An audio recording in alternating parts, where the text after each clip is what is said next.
Fala galerinha, tudo certo, né? Olha só, hoje nós vamos dar continuidade no nosso estudo de resistores e leis de Ohm, tá certo?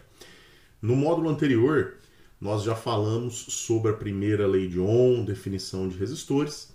Nesse módulo, nós vamos falar sobre a segunda lei de Ohm, tá certo? Mas antes, pessoal, como de costume, né? As leis de Ohm e resistores estão no mesmo slide, tá? Se você já fez o download desses slides aqui, lá no meu site, você já está tranquilo, né? Então eu só vou repassar para você visualizar que a gente já viu esses slides, tá certo? Caso você não tenha feito, é só você acessar o site do Rafão, né? Procurar lá em Eletrodinâmica esse conteúdo, né? Leis de Ohm e resistores, tá certo? Então vamos lá, ó. Nós já vimos tudo isso no último módulo, né? Nós já falamos da primeira lei de Ohm, do Uri, né? Agora começar a segunda lei de Ohm, tá certo? Qual é a intenção dessa segunda lei de Ohm, moçada? O Ohm percebeu que os próprios fios que compunham o circuito, né? Eles também eram responsáveis por uma resistência elétrica. Eles apresentavam por si só uma dificuldade, né, para os elétrons se propagarem por esse fio, vamos dizer assim, né? O próprio fio, pela sua constituição, eles apresentam, né? Eles impõem uma dificuldade para a passagem do elétron, tá certo? Então, o Ohm, na segunda lei dele, foi tentar justamente identificar uma maneira de calcular essa resistência imposta pelos próprios fios condutores. Então, olha o que acontece, pessoal. A segunda lei de Ohm tá aí, ó, né? Mas vamos deduzir essa ideia aqui, né, da fórmula, para você não perder nada. Veja bem, pessoal.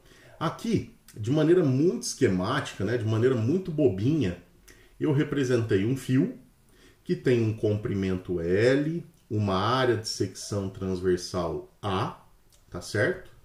E aí o que eu quero que você perceba? Em preto, ó, eu tenho os núcleos atômicos muito organizados, já que é um metal, já que é um sólido, né?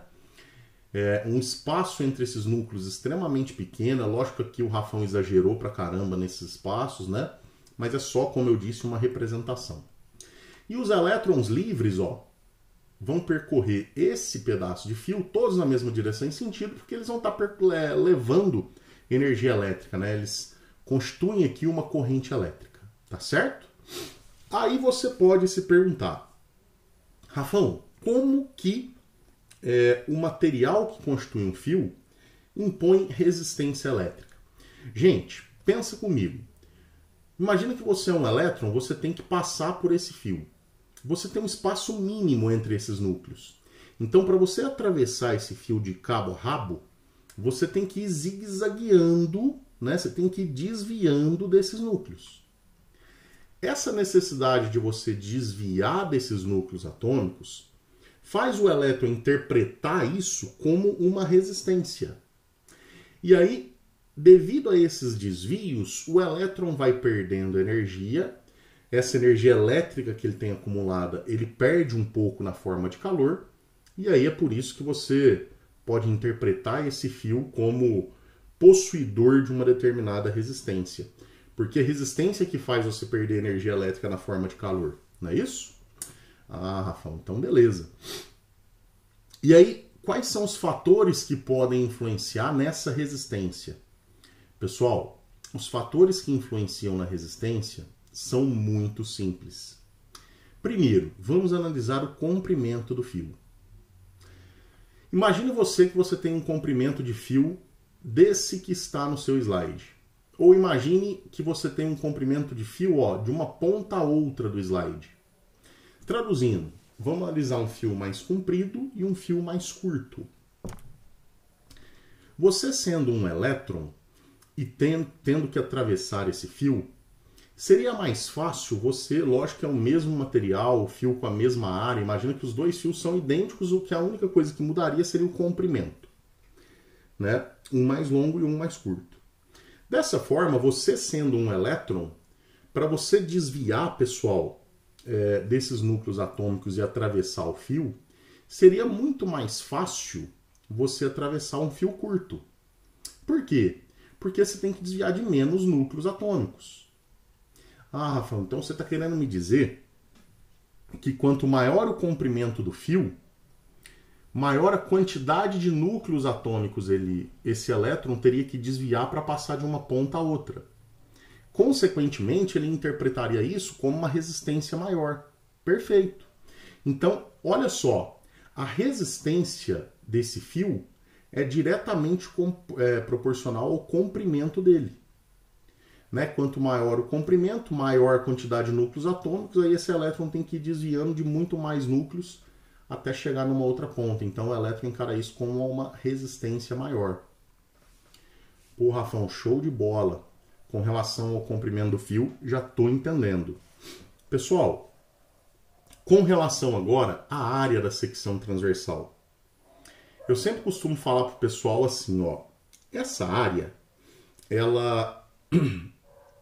seria, né, a área, você pegar o fio e olhar ele de frente, né? Então, imagina que você estivesse olhando o fio aqui, ó, seus olhos estivessem aqui nessa região, você estaria olhando o fio de frente. Essa área influencia de que maneira?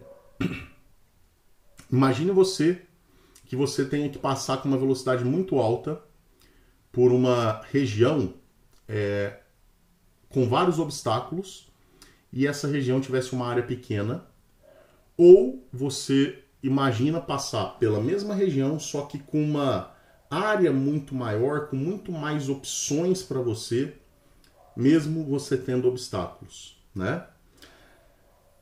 O que seria mais fácil para você? Gente, é muito lógico isso, né? A sua facilidade estaria na área maior. Imagina uma outra situação, para você não deixar dúvida. Sabe uma porta que você abre ela em duas partes, né? Você tem como se fosse uma janela, daquelas janelas antigas, né? Você abre as duas partes dela, imagina uma porta daquele tipo. E você tem uma multidão para evacuar de algum local. Se você abrir apenas uma folha da porta, essas pessoas vão ter uma dificuldade. Se você abrir as duas folhas, a dificuldade vai ser menor. Traduzindo, o que eu fiz? Ao abrir as duas portas, eu aumentei a área. E aí a dificuldade para passar por ali diminuiu. O elétron encara isso da mesma forma. Se eu pegar um fio, né, com uma área de secção transversal maior, como o elétron vai ter mais opções para desviar desses núcleos atômicos, ele vai encarar isso como sendo mais fácil para ele.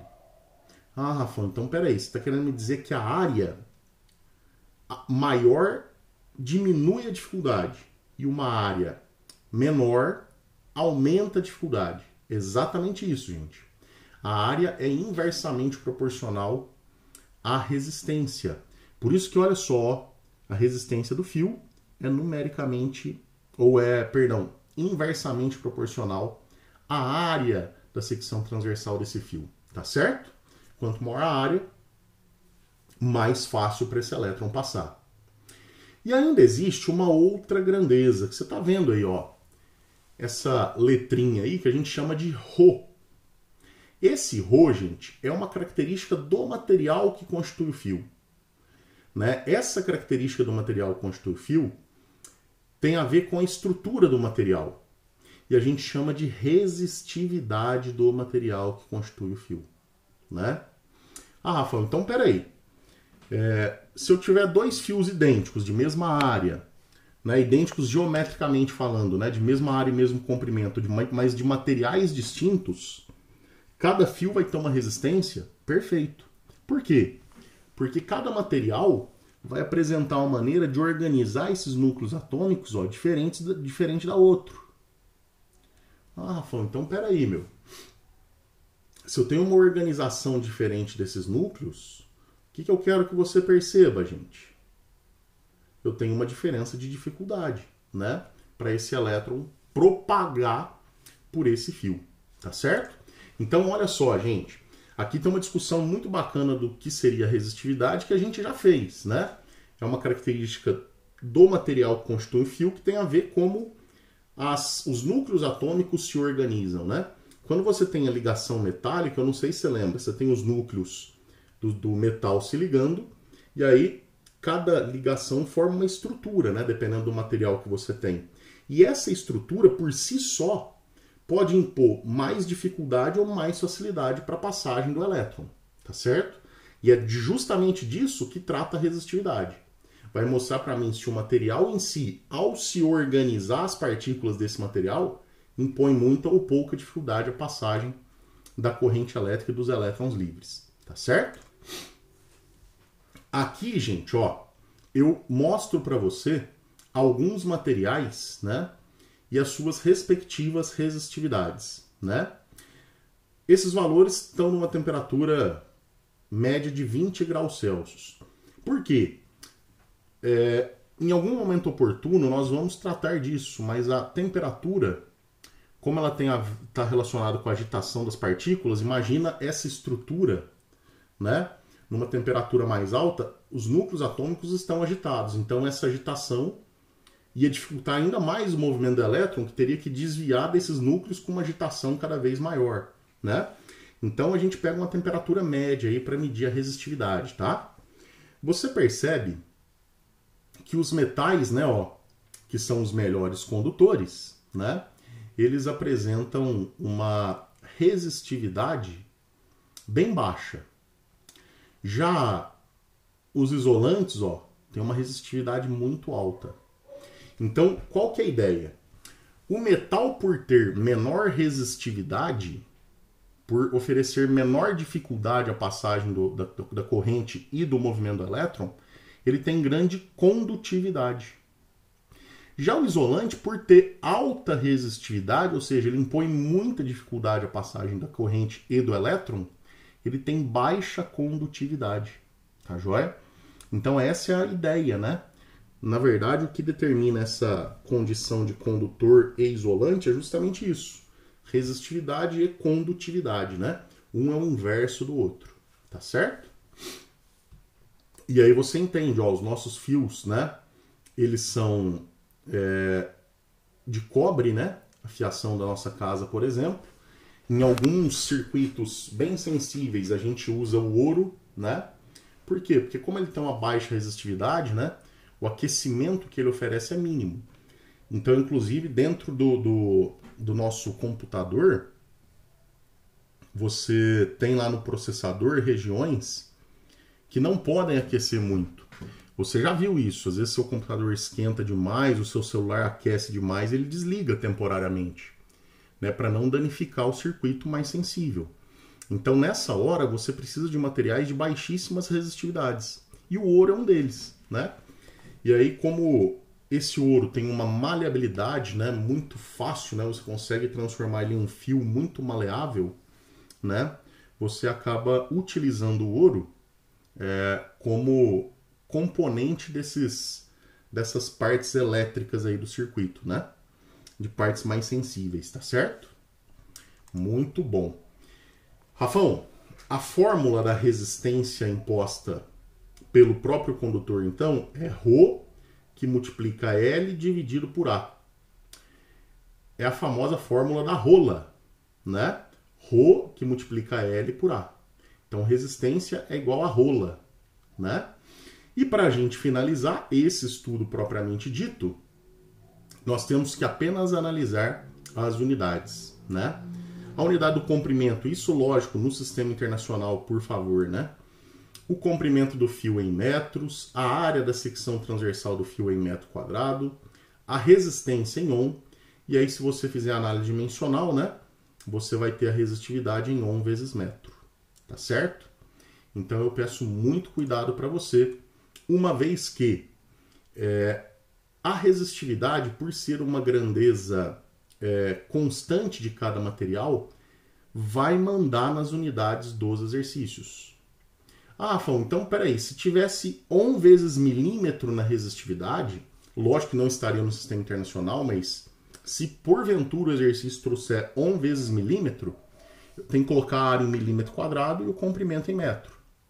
Então, o que esse slide está te alertando? É que sempre, gente, isso é sempre. Você já ouviu falar isso algumas vezes. Sempre a constante manda nas unidades do exercício.